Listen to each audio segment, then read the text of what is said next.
विकसित भारत बनाना चाहते हैं, मैं तायद करता हूं, मगर क्या आप 14% आबादी को नहीं पढ़ाकर उनको एलिनेट कर विकसित भारत बना पाएंगे? विकसित भारत उसी वक्त बनेगा सर जब मुसलमान समाजी, इक्तिसादी, तालीमी और माशी तौर पर ताकतवर होंगे। मगर अफसोस के साथ कहना पड़ा, सच्चाई है कि सरकार नहीं चाहती ये हो। कौन है सर वो गोरी चमड़ी वाला वहां बैठकर हमको बोलने वाला? किस हमने इस मुल्क को आजाद इसलिए करवाया था कि वहां बैठकर बोलेगा मैं जिससे चाह तेल खरीदूंगा। तुम होते कौन हो? तुम मेरे माई बाप हो क्या? आप 25 मिनट लगाएंगे सर। और वर्ड क्या इस्तेमाल किया? इंडिया, यानी अब नयारा जो है नयारा कंपनी बंद हो जाएगी और हमको मॉनिटर करेंगे आप भारत को। आप एक ऑपरेशन इंसाफ करिए। ऑपरेशन इंसाफ के तहत हाफिज सईद, मसूद अजहर, लखवी को घुस के लाइए भारत में, तभी इंसाफ होगा सर। बहुत शुक्रिया चेयरमैन साहब। मैं इस बजट की मुखालिफत में खड़ा हुआ हूँ क्योंकि ये अहम मुद्दों पर इंसाफ नहीं करता। मिसाल के तौर पर सर, अगर आप देखेंगे मुस्लिम एनरोलमेंट जो UDIC का डेटा है 2021-22 का, मुसलमानों का एनरोलमेंट गवर्नमेंट का डेटा बोलता है प्राइमरी में 15%, यूपी में अपर प्राइमरी में 14%, सेकेंडरी में 12% और हायर सेकेंडरी में 10%।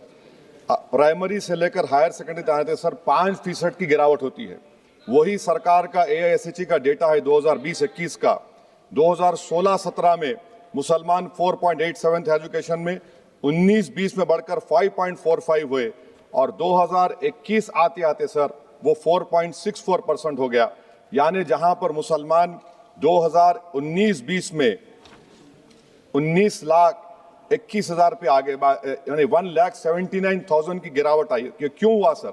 ये इसलिए हुआ क्योंकि ये मोदी सरकार तासुब और तंग नजरी के मुजाहरे करती है।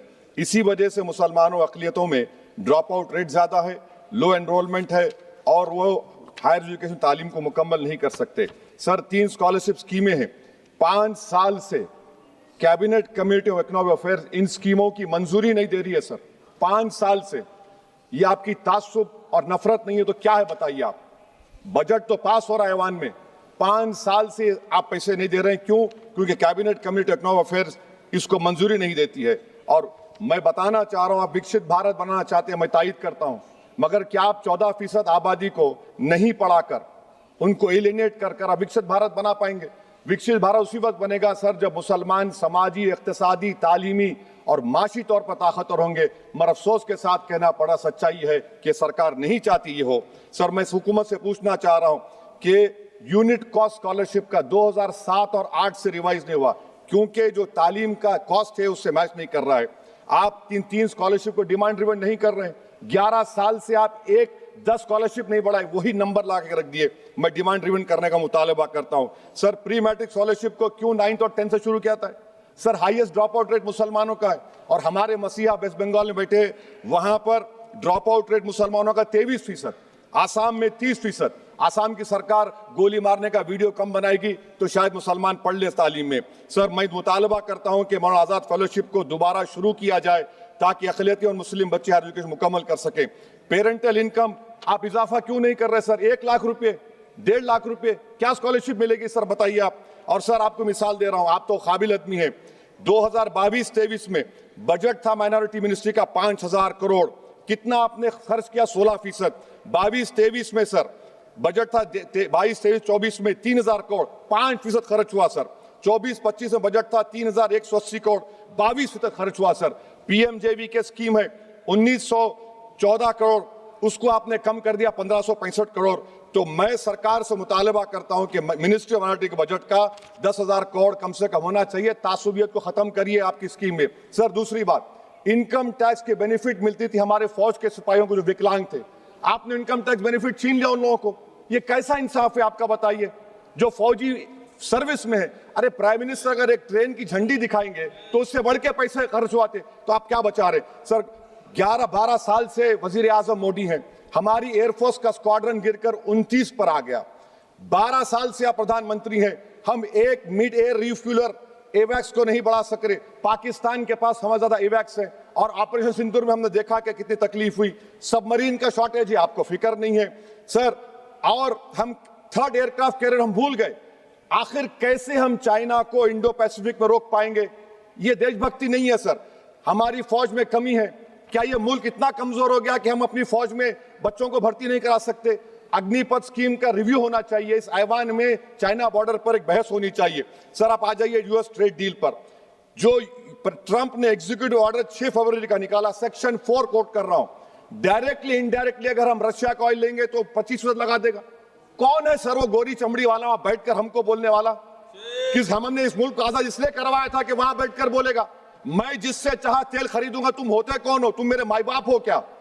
आप 25% लगाएंगे सर। और वर्ड क्या इस्तेमाल किया? इंडिया, यानी अब नयारा जो है नयारा कंपनी बंद हो जाएगी और हमको मॉनिटर करेंगे, आप भारत को उस पर ओवरसाइट करेंगे। अफसोस की बात है कि सरकार खामोश है। सर 2019 में ईरान का ऑयल मत लो, बोले आपने गलती की, आपने ईरान का ऑयल नहीं लिया। तो अमेरिका ने कहा कि इराक से लो, कंपेरेबल रेट पे, कंपेरेबल रेट पे, मार्केट रेट, नॉमिनल प्राइस पे नहीं। आज यूएस कह रहा है कि मोनोपोली रेट पे लो। कहां है सर? क्यों हम क्यों कर रहे हैं? क्यों इतना गिर रहे हैं इस गोरी चमड़ी वाले के सामने? आखिर हमारी हमियत कहां है सर? और एक बात बता रहा हूं सर, ये यूएस ट्रेड डील से यूरोपियन कर 2 मिनट सर, यूरोपियन यूनियन की ट्रीटी से हमारा पीएलआई का पूरा असर पड़ेगा, क्योंकि आपने टैरिफ गिरा दिया। आपने टैरिफ गिरा दिया मेडिकल डिवाइसेस पर, आपने टैरिफ गिरा दिया सोफिस्टिकेटेड मशीनरी पर, तो यूएस इंडस्ट्रियल गुड्स आएंगे तो डीइंडस्ट्रियलाइजेशन का खतरा है इस मुल्क में। Sir you are be signing a free trade agreement और a force purchase order. Sir Bangladesh से यूएस ने कह दिया कि हमसे कॉटन खरीदो, 0 टैरिफ। सर भिवंडी, मालेगांव, बनारस के पावरलूम का क्या होगा? 70% रॉ कॉटन हम देता बांग्लादेश को। सर एमएचए का बजट 5.7 बढ़ गया, डिफेंस का 15.99। मैं सरकार से मुतालबा करता हूं कि वेनेजुएला में जो हुआ, आप एक ऑपरेशन इंसाफ करिए। ऑपरेशन इंसाफ के तहत हाफिज सईद, मसूद अजहर, लखवी को घुस के लाइए भारत में, तभी इंसाफ होगा सर। जब तक खत्म कर रहा हूं सर, खत्म कर रहा हूं सर, हम कुलभूषण यादव को भूल गए। वो कुलभूषण यादव उसको आईसीजे में रुकाया। आखिर हम कब लेके आएंगे कुलभूषण यादव को? वजीर आजम इजराइल को जा रहे हैं, मैं उनसे ये मुतालबा करता हूं कि वो गाजा को जाएं, 15 मिनट जाकर देखें, 60,000 फलस्तीनियों खत्म कर दिया गया। और नेतन्याहू पर आईसीजे का अरेस्ट वारंट है, आईसीसी का, और आईसीजे में केस चल रहा है सर। तो मैं आपसे मुतालबा करता हूं कि वजीर आजम गाजा के बारे में देखें। मैं ज़ायनिज़्म मुर्दाबाद बोलता हूं, भारत जिंदाबाद। और ये सरकार तेलंगाना से नाइंसाफी कर रही है, कुछ नहीं दे रही है। बहुत बहुत शुक्रिया सर।